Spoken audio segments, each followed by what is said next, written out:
Book 1, Chapter 3. It's 1968.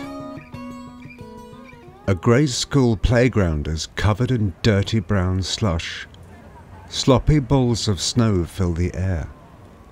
In the middle of the madness stand a bewildered-looking boy and girl.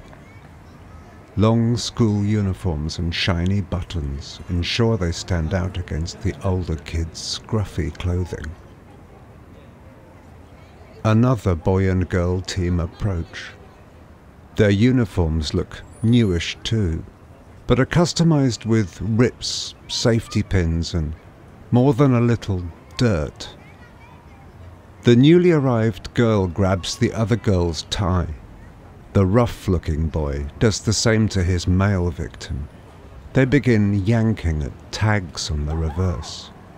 Hey, what are you doing to my tie? Despite his protest, the boy doesn't try to stop his attacker. His auburn-haired companion says nothing. Instead, she goes quite beetroot and kicks out. Hard. The two robbers glance at each other. The male assailant laughs and takes flight, holding up his prize. The injured girl hobbles away, screaming after her accomplice. You see what that crazy cow did? Scowling back at his partner in crime, the boy presses his index finger against his lips. Simmer down, can't you see Pity's over there? I ain't starting the term with a Saturday. The girl stops hobbling and glances at the teacher, untouched by snowballs. Back in the center of the playground, and losing the rouge from her cheeks, the would-be female victim turns to her companion. Sorry, it was Ben, wasn't it? In case you're as forgetful as me, I'm Zoe. Zoe Angel. Ignoring the question, Ben fiddles with his frayed and stretched tie. Why the hell did he have to do that? Zoe plays with the small black square still attached to the reverse of hers. I think they can sell their tags. I heard about it in my old school. I only just remembered when it was, nearly too late for me.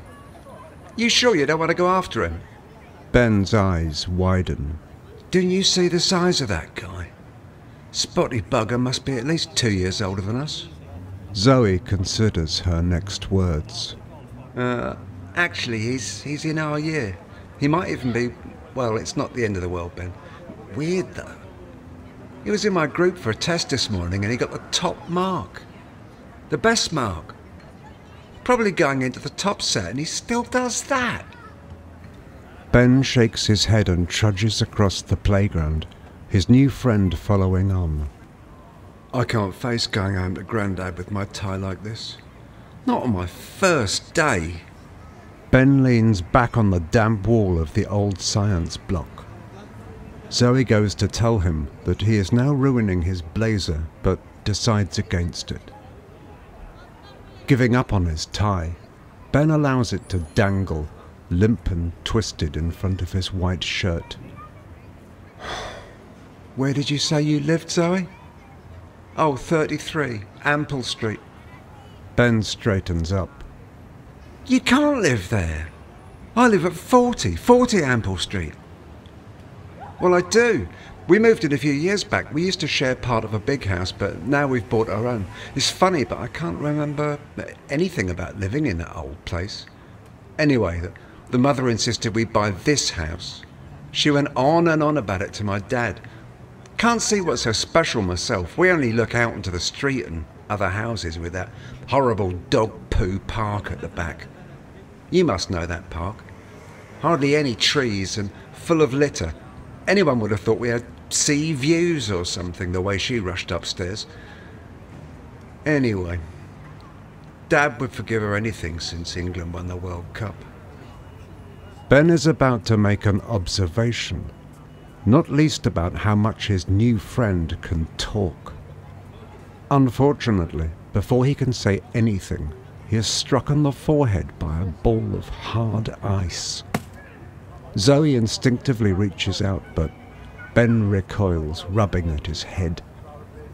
Oh dear, Ben, that's really dangerous. Could have taken your eye out. Ben's head droops. I hate this place.